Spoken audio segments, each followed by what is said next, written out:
سلطان رکن الدین بیبرس واقعہ مکمل سنیں اور ہمارے چینل کو سبسکرائب کریں۔ وہ اسلامی دنیا کے بہت ہی ویر اور پرسدھ سلطان تھے۔ انہیں عربی، تاتری، یونانی جیسی انگنت بھاشاؤں کا گیان تھا۔ سلطان بننے سے پہلے وہ جگہ جگہ ایک غلام کی حیثیت سے دھکے کھاتے پھرتے تھے، اسی لیے اس دوران انہوں نے الگ الگ بھاشاؤں میں مہارت حاصل کر لی تھی۔ سمے نے کبھی اسے چرواہے کے روپ میں چارہ گاہ میں بھیڑ بکریاں چراتے ہوئے دیکھا۔ آسمان نے کبھی اسے دمشق شہر میں غلاموں کی منڈی میں ایک غلام کی حیثیت سے بکتے دیکھا۔ کبھی اس نے دمشق اور مصر کے حکیموں کی سیوا میں سمے بتایا، اور ایک بار سینا چھوٹی ٹکڑی کے ساتھ یدھ کے میدان میں دیکھا گیا، اور ایک بار سمے کی پینی نظر نے انہیں اسلامی سینا کے سردار کے روپ میں دیکھا۔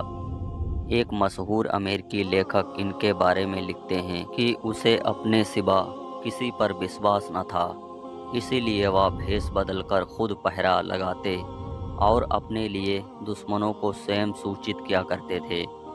وہ اپنے ساتھیوں کو چھوڑ کر بالکل اکیلے نکل جاتے، کبھی مصر میں نظر آتے تو کبھی اگلے دن فلسطین میں نظر آتے۔ 4 دن بعد لوگ انہیں عرب کے ریگستان میں دیکھتے، اور کچھ دن بعد وہ خانہ بدوشوں کی گتی سے کہیں اور لوگوں کو دکھائی دیتے۔